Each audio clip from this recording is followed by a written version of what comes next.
दोस्तों, क्या आपको पता है कि हम सिंगापुर के मरीना बे सैंड्स को इस दुनिया का 8वां अजूबा भी कहे तो वह गलत नहीं होगा। इसमें इंजीनियर को एक नहीं बल्कि बहुत सारे इम्पॉसिबल स्ट्रक्चर को तैयार करना पड़ा था, और ये सभी स्ट्रक्चर्स को बनाने के लिए इंजीनियर को कुदरत के नियमों को तोड़ना पड़ा था। जैसे कि आप इस इंजीनियरिंग के नमूने के डिजाइन को देखिए, इसका डिजाइन कुछ ऐसा हो गया था कि अगर इस पर थोड़ा और वजन होता तो ये बिल्डिंग गिर भी सकती थी। लेकिन इसके बावजूद भी इंजीनियर्स ने इसके ऊपर इतना बड़ा स्काई पार्क बनाया कैसे? और शायद आपको ये बात पता ना हो कि ये स्काई पार्क इतना बड़ा था कि इसके ऊपर 4 A380 जेट्स लैंड हो सकते थे। लेकिन इसके बावजूद भी यह इतना बड़ा स्काई पार्क इतना ऊपर गया कैसे, जो डिजाइन सुनने में भी इम्पॉसिबल था। आखिर उसे इंजीनियर्स ने असल जिंदगी में कैसे रूबरू करवाया? जानने के लिए वीडियो को अंत तक जरूर देखिएगा। दोस्तों, इस होटल को बनाने में करीब $5.7 बिलियन का खर्च आया था।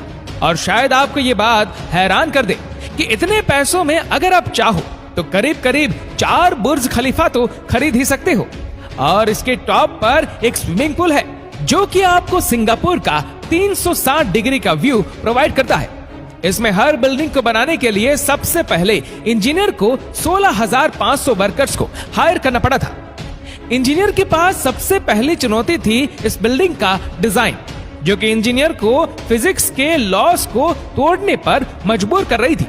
इस बिल्डिंग के 2 पार्ट आपस में एक दूसरे की तरफ झुके हुए थे, जिस वजह से बिल्डिंग का खड़ा होना बहुत मुश्किल था और उसका बीच में से टूटने का डर लगा हुआ था। अगर ऐसा हुआ तो लाखों डॉलर्स का नुकसान तो तय ही था। लेकिन तभी डिजाइन इंजीनियर ने वो तरकीब बताई जिसे आज तक कभी भी किसी ने यूज नहीं किया। उन्होंने बिल्डिंग के साथ साथ स्टील के मोटे मोटे टावर्स को टेम्पररी सपोर्ट की तरह यूज करना शुरू कर दिया, जिससे बिल्डिंग के स्ट्रक्चर के फेलियर के चांसेस कम हो गए। और वह सपोर्ट्स जब 23वें फ्लोर पर एक साथ स्ट्रक्चर्स को जोड़ेंगे तब उस पोस्ट को निकाल लेंगे। लेकिन इंजीनियर्स के मन में यह डर बैठा हुआ था कि जब उन टेम्पररी सपोर्ट को निकाला जाएगा तो कहीं यह स्ट्रक्चर मिसकैलकुलेशन की वजह से गिर न जाए।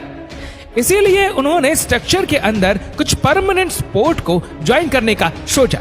इसीलिए उन्होंने कुछ स्टील वायर्स को पकड़ बनाने के लिए स्ट्रक्चर के अंदर ही ज्वाइन कर दिया, और वाइट का दूसरा हिस्सा उन्होंने ह्यूमैनिक जैक्स से टाइप कर दिया, जिससे अगर फ्यूचर में बिल्डिंग का लोड बढ़ता भी है तो वह बाय उस बिल्डिंग का 50% तक का वजन कंट्रोल कर लेंगे। सब काम ठीक तरह से टाइम टू टाइम चल ही रहा था कि तभी काम के बीच में कुदरत का कहर बरसाना शुरू हो गया। सिंगापुर में एक भारी तूफान आया, जिस वजह से इस बिल्डिंग का काम रोकना पड़ा। इस काम को रोकने का सबसे बड़ा कारण था तेज हवाएं, क्योंकि वो हवाएं सभी टावर्स के लिए खतरनाक साबित हो सकती थी। सबसे ऊपर बनने वाले 340 मीटर के स्काई पार्क के लिए ये तेज हवाई स्ट्रक्चर के डिजाइन को खराब कर सकती थी।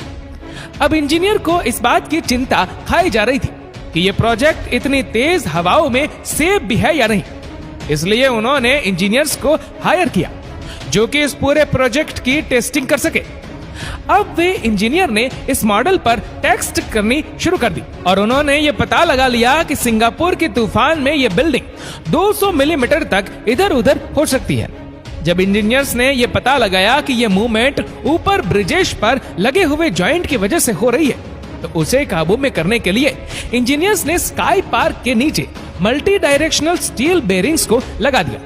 लेकिन उसमें भी एक प्रॉब्लम आ रही थी। प्रॉब्लम कुछ ऐसी थी कि अगर इसके जॉइंट में फिर भी कोई मूवमेंट हुई तो फिर पूल के बीच में दरारें पड़ने शुरू हो जाएगी। अब इस प्रॉब्लम का सॉल्यूशन इंजीनियर्स ने यह निकाला कि जहां पर पुल में दरारें पड़ने की आशंका थी, वहां पर उन्होंने 50-50 मीटर के गैप में पुल को 3 सेगमेंट में डिवाइड कर दिया और उन 50 मीटर्स के गैप को स्टील की चादरों से कवर कर दिया गया। अब इंजीनियर्स की तेज हवाओं में बिल्डिंग के गिरने की आशंका दूर हो गई थी। लेकिन अब सवाल यह था कि आखिर इस 3 बड़े हवाई जहाज के बराबर के स्काई पार्क को ऊपर बनाकर लेकर कैसे जाए, और इसीलिए उन्होंने इस पूरे सेगमेंट को 14 पार्ट में डिवाइड किया और इसे ऊपर जाकर ही असेंबल किया। लेकिन इन 14 पार्ट्स को बिना किसी नुकसान के ऊपर लेकर जाना आसान नहीं है।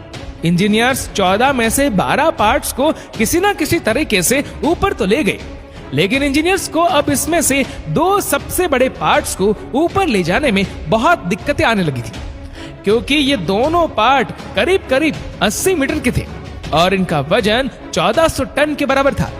आपको बता दूं कि इतना वजन ऊपर उठाना मतलब करीब 8 एफिल टावर को एक साथ ऊपर ले जाने के बराबर था। अब इतने वजन को उठाने के लिए पहले बिल्डिंग के ऊपर जॉइंट टेम्पररी लिफ्टिंग मशीन को फिट किया गया ताकि वे इन भारी पार्ट्स को उठा सके।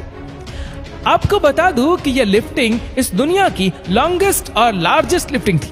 इस सेगमेंट को उठाने में करीब 14 घंटे का समय लग गया और इसके बाद ही इसके ऊपर इन सभी पार्ट्स को असेंबल किया गया। और आज इस बिल्डिंग में इस दुनिया का सबसे महंगा कसिनो के साथ साथ 200 मीटर की ऊंचाई पर दुनिया का सबसे बड़ा स्विमिंग पूल भी है। वैसे क्या आप कभी इस होटल में जाना चाहोगे? कमेंट करके हमें जरूर बताएं। और अगर आपको वीडियो अच्छा लगा हो तो इस वीडियो को लाइक करेगा, शेयर करेगा ज्यादा से ज्यादा लोगों तक। और ऐसे ही और भी रोचक जानकारियों के लिए सब्सक्राइब करें हमारे YouTube चैनल को और Facebook पर फॉलो करें हमारे पेज को।